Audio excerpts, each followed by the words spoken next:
देवा माझे मन लागो तुझे चरणी, संसार व्यसनी पडोनी दी. हे देवा, एक प्रार्थना आहे, माझं मन तुझ्या चरणावरती लागावं. का लागावं? त्याचं कारण आहे.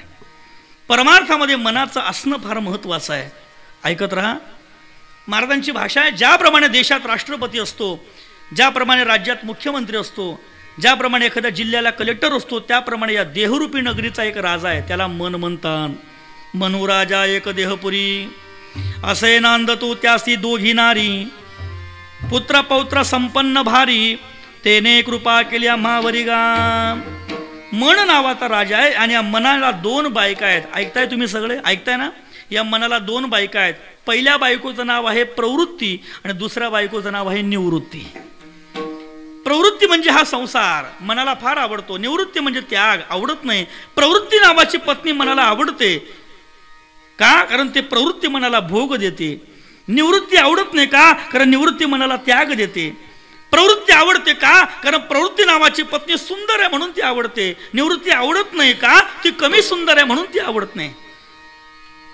प्रवृत्ती नावाची पत्नी सुंदर आहे पण ती व्याभिचारिणी आहे, आणि निवृत्ती नावाची पत्नी ही कमी सुंदर आहे पण ती खानदानी बापाची लेक आहे. ऐका ना, मला सांगा, स्त्री सुंदर असली पाहिजे का शीलवान असली पाहिजे? शील हेच तिचं सौंदर्य आहे. दोघांमध्ये फरक आहे. प्रवृत्ती नावाची पत्नी मनाला आवडते आणि मग प्रवृत्तीचा आणि मनाचा जेव्हा समागम होतो, संसाराचा आणि मनाचा समागम होतो, तेव्हा दुःख नावाचं अपत्य जन्माला येतं. आणि निवृत्ती आणि मनाचा समागम होतो तेव्हा बोध नावाचा पुत्र जन्माला येतो. बोध म्हणजे ज्ञान, बोध म्हणजे आत्मसाक्षात्कार, बोध म्हणजे परिपक्व परमार्थातली शिखर अवस्था, बोध म्हणजे स्वरूपाचं ज्ञान, आत्मज्ञान. हे कधी होतं? जेव्हा निवृत्ती आणि मन एकत्र येतं. याकरता बोध पुत्र जन्माला आला पाहिजे. ऐका ना, बोध नावाचा पुत्र प्रत्येकाला झाला पाहिजे. काय? प्रकृतीनं अशी व्यवस्था केलेली आहे. काही गुण पुरुषाकडे दिलेत आणि काही गुण स्त्रियांकडे दिलेत. पण मात्र एक गुण असा आहे जो सर्वांना करणं क्रमप्राप्त आहे.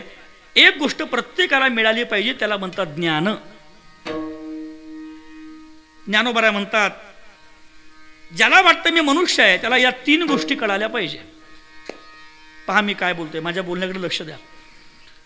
ज्याला वाटतं मी मनुष्य आहे, मी कन्फर्म मी मनुष्यच आहे बुवा, याला तीन गोष्टी कळायला पाहिजे. या तीन गोष्टी तुम्हाला कळत नसतील तर स्वतःला मनुष्य म्हणू नका. ज्ञानोबा म्हणतात, ज्ञानेन हिनम पशुभित समानः. तुम्ही पशु आहात दोन पायाचे. या तीन गोष्टी तुम्हाला कळायला पाहिजे. मी तुम्हाला त्या तीन गोष्टी सांगतो, तुम्ही तुमचाच विचार करा, त्या क्वालिटीमध्ये आपण बसतो का बुवा असं. हे शेजारच्याला बी सांगू नका, आपलंच ठरवा, मनातल्या मनात विचार करा, त्या क्वालिटीमध्ये आपण बसतो का. तीन गोष्टी कळायला पाहिजे. एक, हु आय एम, कोहम, मी कोण आहे हे आधी माणसाला कळालं पाहिजे. नंबर दोन, मी ज्या जगात राहतो हे जग खरं का खोटं हे कळालं पाहिजे. आणि तीन, या जगाचा जगन्नाथ कळाला पाहिजे. जगाचा मालक कोण आहे? बहुतेक वेळेला आम्ही स्वतःला मालक म्हणतो. आपण मालक आहेत का? मालक आपण नाही. मालक त्याला म्हणा ज्याच्या हातात सगळी सत्ता आहे. सांगा ना, आपल्या हातात कोणती सत्ता आहे? भूक लागली, अन्न मिळणं आपल्या हातात नाही. भूक लागणं आपल्या हातात नाही. अन्न मिळालं ते पचन होणं आपल्या हातात नाही. सांगू, झोपणं आपल्या हातात नाही आणि जाग येणं हे पण आपल्या हातात नाही. आपण कोणते मालक आहोत? जगाचा मालक कोण हे कळालं पाहिजे. तीन गोष्टी कळायला पाहिजे. मी कोण हे कळालं पाहिजे. हे जग खरं का खोटं कळायला पाहिजे. आणि या जगाचा जगन्नाथ कळायला पाहिजे. पण नाही कळत. संसाराचं ओझं वाहता वाहता कधी आमचं आयुष्य गेलं कळालंच नाही. कधी बालपण गेलं, कधी तारुण्य आलं, कधी लग्न झालं, कधी मुलं झाले, कधी मुलं मोठे झाले, आपण कधी म्हातारे झालो आणि कधी म्हातारपणात स्मशानाच्या दारात येऊन उभे राहिलो. कळालंच नाही किती पटकन जगणं संपलं. नाही कळत. माझे गुरुजी म्हणायचे, ठीक आहे, या तीन गोष्टी तुम्हाला कळत नाही ना, मग याच्या खालच्या तरी तीन गोष्टी कळायला पाहिजे. एक, आतापर्यंत काय काय कळालं ते तुम्हाला कळालं पाहिजे. ऐकताय तुम्ही सगळे? आतापर्यंत काय काय कळालं व हे कळालं पाहिजे. नंबर दोन, अजून काय काय कळालं नाही ते कळालं पाहिजे. माझे गुरुजी म्हणायचे, कमीत कमी मला काहीच कळत नाही एवढं तरी कळायला पाहिजे. बहुतांश मोठा वर्ग असा ज्याला कळत नाही, हेच कळत नाही. जुने लोक म्हणायचे, बा जन्माला आला, हां चांगलं पाठच येते आपल्याला, आपण पाठच करून ठेवलंय. किम कारणम जन्मस्य प्रयोजनम, जन्माचं नेमकं प्रयोजन काय याचा अंतर्शोध करता आला पाहिजे. आपला जन्म केवळ मरण येत नाही म्हणून जगण्याकरता नाही, आपलं जगणं केवळ संसारामध्ये भोग भोगण्याकरता नाही, आपल्या जगण्याला विचाराचं सौंदर्य असावं, आपल्या जगण्याला दर्जा यावा म्हणून संतांनी साहित्य निर्माण केलं. ज्ञानेश्वरी गाथा आपल्याकरता उपलब्ध आहे, पण दुर्दैव आपलं दुर्दैव आहे, आपण तिकडे पोहोचत नाही. माझे गुरुजींचे शब्द आहेत, आपण करंट आहेत, आपण तिकडे पोहोचत नाही. ज्ञानेश्वरी गीतेपर्यंत आपण पोहोचत नाही, नाथांच्या गाथ्यापर्यंत कधी पोहोचत नाही. विपुल साहित्य आपल्या संप्रदाय, अरे जगात एकच संप्रदाय वारकरी संप्रदाय ज्याच्याकडे एवढं संपत्ती आहे विचाराची, अभंगाची, तर कोणत्याच संताकडे नाही, कोणत्याच संप्रदायाकडे नाही महाराज. पण आपल्याला आपलं कधी मोठं अस्तित्व कळालं नाही आणि दुसऱ्याचं ओझं नाचायची आपल्याला सुरुवात लागली. याकरता लक्षात ठेवा, आपल्या संप्रदायाचे सिद्धांत जाणून घ्या. मरण येण्याच्या अगोदर माझं बोलणं कळतंय तुम्हाला, लक्षपूर्वक ऐका, तळमळीनं बोलतोय आणि हे तुम्हाला सगळं तुम्ही केलं पाहिजे म्हणून बोलतोय. तुम्ही सगळे ज्ञानेश्वरी आणि गाथा वाचल्याशिवाय मरू नका. जर मेलात ज्ञानेश्वरी वाचल्याशिवाय, माझे गुरुजी म्हणायचे गावात कुत्र मेलं काय आणि माणूस मेला काय, फार विशेष फरक नाही.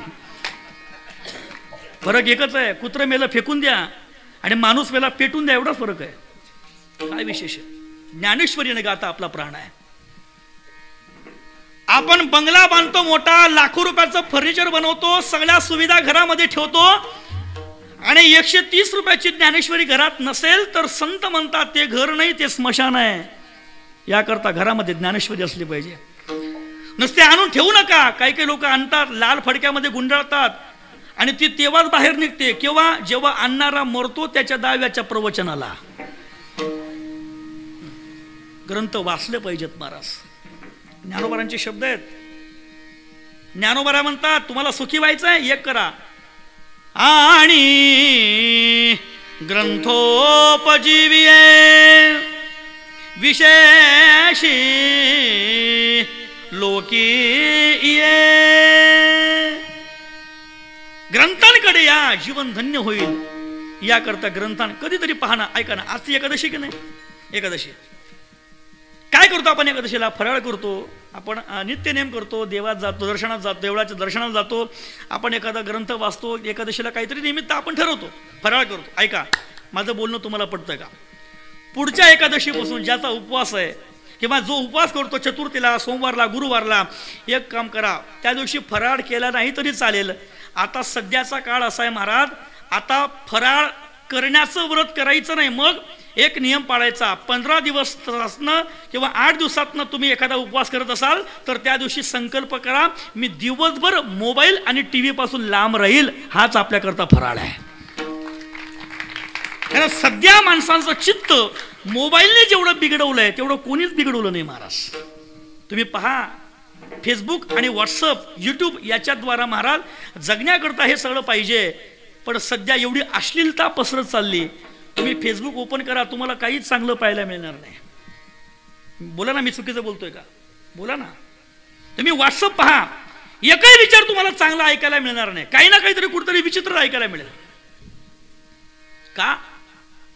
आमच्या डोळ्यांना कामुक बनवलं जात आहे, आमच्या मनाला स्वार्थी बनवलं जात आहे. आम्ही मनुष्यत्वाच्या संस्कारापासून दूर चाललोय. विज्ञान प्रगत झालंय, पण तेच विज्ञान सध्या मानवी जीवनाच्या त्या ठिकाणी पतनाकडे आम्हाला कारण ठरत आहे. याकरता आम्ही असा संकल्प केला पाहिजे, एक दिवस आठवड्यातनं मोबाईल पाहिजे. मोबाईल स्विच ऑफ करून ठेवून द्यायचा. पाच जमतं का? जमेल.